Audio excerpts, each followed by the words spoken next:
Vítam vás u nového videa na kanále X. Dneska vás naučíme robiť stojku za pár minút. Ideme na to. Ja začím tou najjednoduchšou technikou. Existuje lepšia, ktorá je trochu zložitejšia a zapája tam brucho. A tam je až tak nejde, jak klasické vyhodenie do stojky. Takže môžeme začať. Takže ľudia, základ do stojky na hlave je dať si trojuholník. A tu dáte hlavu. To je základná pozícia v stojke na hlave. Moment, si tu poprátam veci, aby som do činky nenarazil.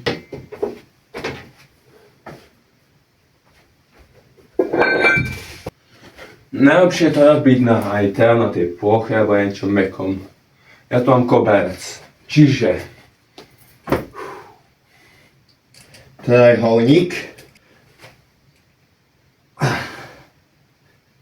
a urobíte stojku. Je tu jeden bod, cez ktorý keď sa dostanete, vydržíte jak dlho chcete. Čiže vyhodenie sa. Ja vážim 80 kg. Stojku som sa naučil, keď som mal okolo 100. Mal som takú premenu. Mal som najviac 105. Aj počas toho som sa učil také triky. Čiže videli ste to.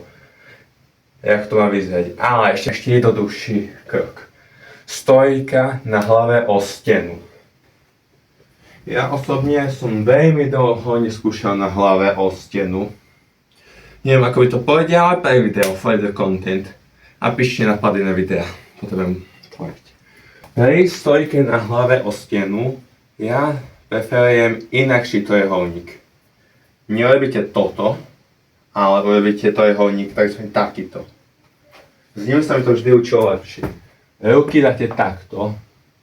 Dáte tam hlavu na jednu nohu, jednou sa vyhadzuje lepšie. A idete. Prípadne môžete sa skúsiť dvihnúť. Ja tu mám nízke stropy, tak ja to robiť nebudem. Ale aby ste videli, ako to vyzerá, ľudia. A pôjdete dole. Ešte vám to ukážem z boku. Trojuholník typu 1 a tomto je trojuholník typu 2. Ruky takto. Vyhadzujte sa jednou nohou a poriadne. Pozor, aby ste nešli do strany ako ja. Ja som to dlho nerobil tak. Môžete skúšať ísť do normálnej stojky na hlave. Osobne mi to ide ťažšie ako normálne robiť stojku na hlave.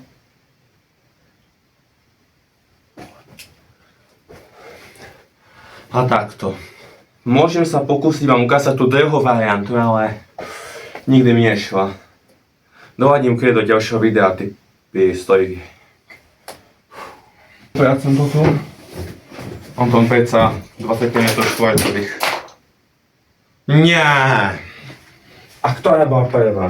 Podvíhaj si teraz. Teraz nejaký môj osobný cvik, ktorý vám pomôže spevniť tie brušné svaly, ktoré sú veľmi podstatné.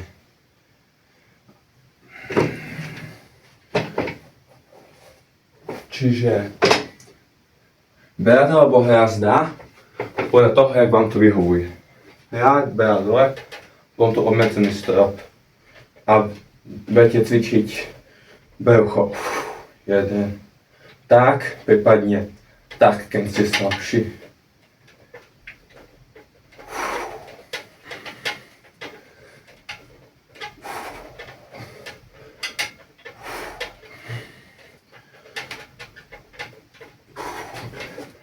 Ja som osobne brucho cvičil cez držanie sa v hrazde, je to pre mňa ľahšie.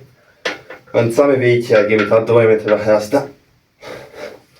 Potrebujem na to výšku. Ale ja to prečo na tú hrazdu, lebo je odť ľahšia.